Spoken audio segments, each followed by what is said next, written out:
കഴിഞ്ഞ 2 ദശകത്തിലേറെയായി വാർത്തകളിൽ നിറഞ്ഞു നിൽക്കുന്ന ഒരു വിഷയമാണ് ബലൂചിസ്ഥാൻ എന്നത്. പാകിസ്ഥാന് തലവേദന സൃഷ്ടിക്കുന്ന ബലൂചിസ്ഥാൻ വിഷയത്തിന് ദീർഘകാലത്തെ ചരിത്രമാണ് യഥാർത്ഥത്തിൽ നിലനിൽക്കുന്നത്. ചരിത്രത്തിലും വർത്തമാനത്തിലും ഏറ്റവും അധികം ദാരിദ്ര്യം നിറഞ്ഞത്, അതുപോലെ കാര്യമായ വികസനം കടന്നു വരാത്തതുമായ പ്രദേശമാണ് ബലൂചിസ്ഥാൻ എന്നത്.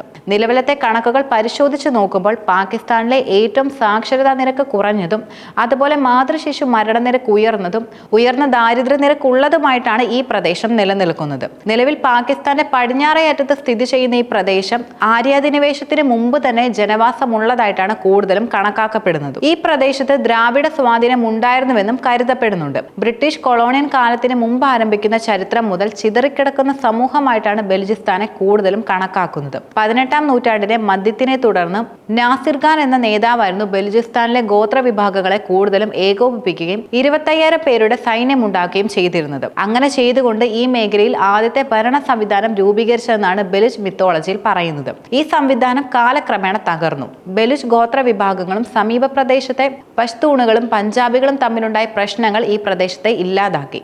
അതേ നൂറ്റാണ്ടിന്റെ അവസാനത്തെത്തിയതോടെ അധിനിവേശം നടത്തിയ ബ്രിട്ടീഷ് ഭരണാധികാരികൾ 7 പ്രദേശങ്ങളായി ബലൂചിസ്ഥാനെ വിഭജിച്ചുകൊണ്ട് അഫ്ഗാനിസ്ഥാനിലേക്കുള്ള പ്രവേശനം കൂടുതൽ എളുപ്പമാക്കുകയായിരുന്നു. ഒപ്പം ഈ പ്രദേശത്തിന്റെ നിയന്ത്രണവും അവർ കൈവശമാക്കി.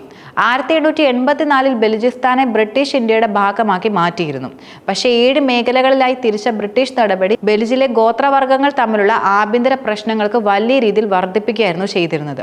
ബ്രിട്ടീഷ് ഇന്ത്യയുടെ ഭാഗമായിരിക്കുമ്പോൾ മറ്റ് ഭാഗങ്ങളെ അപേക്ഷിച്ച് അടിസ്ഥാന സൗകര്യങ്ങൾ അതുപോലെ സാമ്പത്തിക മേഖലകളുടെയും വികസനം വളരെ കുറവായിട്ടാണ് നിലനിൽക്കുന്നത്. ആ ദയനീയ സ്ഥിതിയിൽ നിന്ന് പുറത്തു കടക്കാൻ 21-ാം നൂറ്റാണ്ടിലും ഈ പ്രദേശത്തിന് കഴിയുന്നില്ല. സ്വാതന്ത്ര്യം കിട്ടുന്ന സമയത്ത് ബലൂചിസ്ഥാൻ സ്വതന്ത്രമായി നിൽക്കണമെന്നായിരുന്നു ബലൂച്ച് നേതാക്കളുടെ ഇടയിൽ നിലനിന്നിരുന്ന ആഗ്രഹമെന്നത്. പക്ഷെ സ്വതന്ത്ര രാജ്യം എന്ന നിലയിൽ ബലൂജിലെ വിവിധ ഗോത്ര വിഭാഗങ്ങൾ തമ്മിൽ ആശയപരമായ ഏകോപനം കഴിയാത്ത സാഹചര്യമുണ്ടായി. അതുകൊണ്ട് തന്നെ സ്വാതന്ത്ര്യം കിട്ടിയതിനെ തുടർന്ന് ബലൂചിസ്ഥാനെ പാകിസ്ഥാന്റെ ഭാഗമാക്കി മാറ്റി. സ്വാതന്ത്ര്യാനന്തരം ഭരണ സംവിധാനത്തിൽ സിവിൽ സർവീസ് മേഖലയിലും സൈനിക മേഖലയിലും ബലൂജികൾക്ക് വേണ്ടത്ര പ്രാതിനിധ്യം നൽകിയിരുന്നുമില്ല.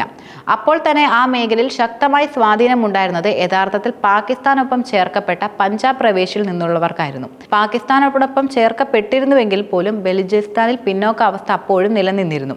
അതേസമയം പാകിസ്ഥാനിൽ നിന്ന് മോചനം നേടാൻ ബലൂചിസ്ഥാൻ നടത്തുന്ന ശ്രമങ്ങളും അതുമായി ബന്ധപ്പെട്ട സംഘർഷങ്ങളുമെല്ലാം യഥാർത്ഥത്തിൽ വലിയ ആശങ്കയാണ് സൃഷ്ടിക്കുന്നത്. ബലൂചിസ്ഥാനിലെ ബുക്തി ഗോത്ര നേതാവായിട്ടുള്ള നവാബ് അക്ബർ ഖാൻ ബുക്തി പാകിസ്ഥാൻ സൈനികരാൽ 2006-ൽ വധിക്കപ്പെട്ടു. അപ്പോൾ നിലനിന്ന അവസ്ഥയിൽ ഇത് വലിയ മാറ്റമാണ് ഉണ്ടാക്കിയത്. അതോടെ ബലൂചിസ്ഥാൻ വാദികളുടെ നേതൃത്വത്തിൽ അതിശക്തമായ തിരിച്ചടിക്ക് ഒരുങ്ങുകയും ചെയ്തു. 2022-ഓടെ ബലൂച്ച് ലിബറേഷൻ ആർമിയുടെ ബലൂചിസ്ഥാൻ ലിബറേഷൻ ഫ്രണ്ടും അവരുടെ ആക്രമണങ്ങൾ കൂടുതൽ ശക്തമാക്കുകയായിരുന്നു. ബുക്തി ഗോത്ര വിഭാഗങ്ങൾക്ക് സ്വാധീനമുള്ള ഈ 2 ഗ്രൂപ്പുകളും സുരക്ഷിത താവളങ്ങളിൽ നിയന്ത്രിക്കപ്പെട്ടിട്ടുണ്ട്. നിലവിൽ 18 വർഷമായി പാകിസ്ഥാൻ ഏറെ തലവേദന സൃഷ്ടിക്കുന്ന പ്രശ്നമായി ബലൂചിസ്ഥാൻ മാറിയിട്ടുമുണ്ട്. ഗോത്രം, ഭാഷ, വർഗം എന്നിങ്ങനെ ബലൂചിസ്ഥാനിലെ ആഭ്യന്തര രാഷ്ട്രീയ ഭൂമികയിൽ ചിതറിക്കിടക്കുന്ന ഘടകങ്ങൾ നിരവധിയാണുള്ളത്. ബലൂചിസ്ഥാനിലെ പ്രധാനപ്പെട്ട ഭാഷകളിലൊന്നായി നിലനിൽക്കുന്നത് ബ്രഹൂയിയാണ്. നേരത്തെ 3.8 ദശലക്ഷത്തോളം പേർ ഈ ഭാഷ സംസാരിക്കുന്നുണ്ടെന്നും കണക്കുകൾ വെളിപ്പെടുത്തുന്നുണ്ട്. പക്ഷേ ഇന്ന് വളരെ ചെറിയൊരു വിഭാഗം മാത്രമാണ് ഇത്തരത്തിൽ ഈ ഭാഷ ഉപയോഗിക്കുന്നത്. ബ്രഹൂയി ഉൾപ്പെടെ പാകിസ്ഥാനിൽ 70-ലേറെ ഭാഷകൾ ഉണ്ടെന്നാണ് നിഗമനവും. ഭാഷാ ബഹുസ്വരതയുള്ള പാകിസ്ഥാനിൽ നിരവധി ഭാഷകൾ നാശത്തെ നേരിടുന്നുണ്ട്. യുനെസ്കോ 2009-ൽ പുറത്തുവിട്ട കണക്കനുസരിച്ച് നോക്കുകയാണെങ്കിൽ പാകിസ്ഥാനിൽ അപ്രതീക്ഷിതമായ ഭീഷണി നേരിടുന്ന 29 ഭാഷകളിലൊന്നായി ഈ ഭാഷ ഇപ്പോൾ വിലയിരുത്തുന്നുമുണ്ട്.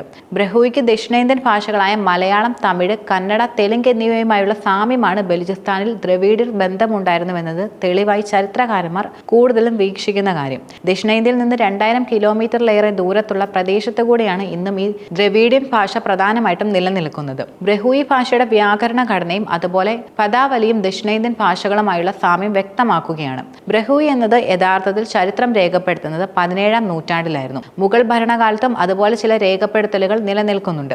പാകിസ്ഥാനിലെ കലാദിൽ, അഫ്ഗാനിസ്ഥാൻ, ഇറാൻ എന്നിവിടങ്ങളിലാണ് ബ്രഹൂയി ഭാഷ സംസാരിക്കുന്നവർ കൂടുതലും നിലനിൽക്കുന്നത്. ഇവർ ബ്രഹൂയികൾ അഥവാ ബ്രോഹികൾ എന്നാണ് കൂടുതലും അറിയപ്പെടുന്നത്. 17-ാം നൂറ്റാണ്ടിൽ ബ്രഹൂയി സാമ്രാജ്യം ബലൂചിസ്ഥാൻ മേഖലയിൽ നിലനിന്നതായും ഇന്നത്തെ കറാച്ചി അടക്കമുള്ള പ്രദേശങ്ങൾ ഈ സാമ്രാജ്യത്തിന് കീഴിലായിരുന്നതായിട്ടും നിരീക്ഷണങ്ങളും നിലനിൽക്കുന്നുണ്ട്.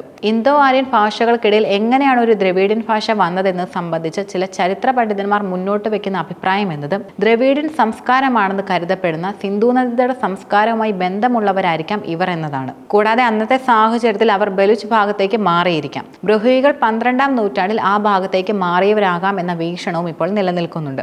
അതേസമയം തന്നെ പാകിസ്ഥാനിൽ നിന്ന് മോചനം നേടാൻ ബലൂചിസ്ഥാൻ നടത്തിയ ശ്രമങ്ങളും അതുമായി ബന്ധപ്പെട്ട സംഘർഷങ്ങളും ഈ ഭാഷയുടെ നിലനിൽപ്പിനെ ബാധിക്കുമോ എന്ന ആശങ്ക ഭാഷാ പഠനം നടത്തുന്നവർ ഉന്നയിക്കുന്ന ഒരു പ്രധാനപ്പെട്ട കാര്യമാണ്. യുനെസ്കോ 2009 ഭീഷണി നേരിടുന്ന ഭാഷകളുടെ പട്ടികയിൽ ഉൾപ്പെടുത്തിയ ബ്രഹുയിയെ രക്ഷിക്കാനുള്ള ശ്രമം ഉണ്ടാകണമെന്ന് അവർ ആവശ്യപ്പെടുകയും ചെയ്യുന്നുണ്ട്. പാകിസ്ഥാനിലെ സെൻട്രൽ സുപ്രീം സർവീസ് പരീക്ഷകളുടെ ഭാഷകളിലൊന്നായി ബ്രഹുയി ഉൾപ്പെടുത്തണമെന്ന ആവശ്യം നിലവിൽ പരിഗണിച്ചിട്ടുമില്ല.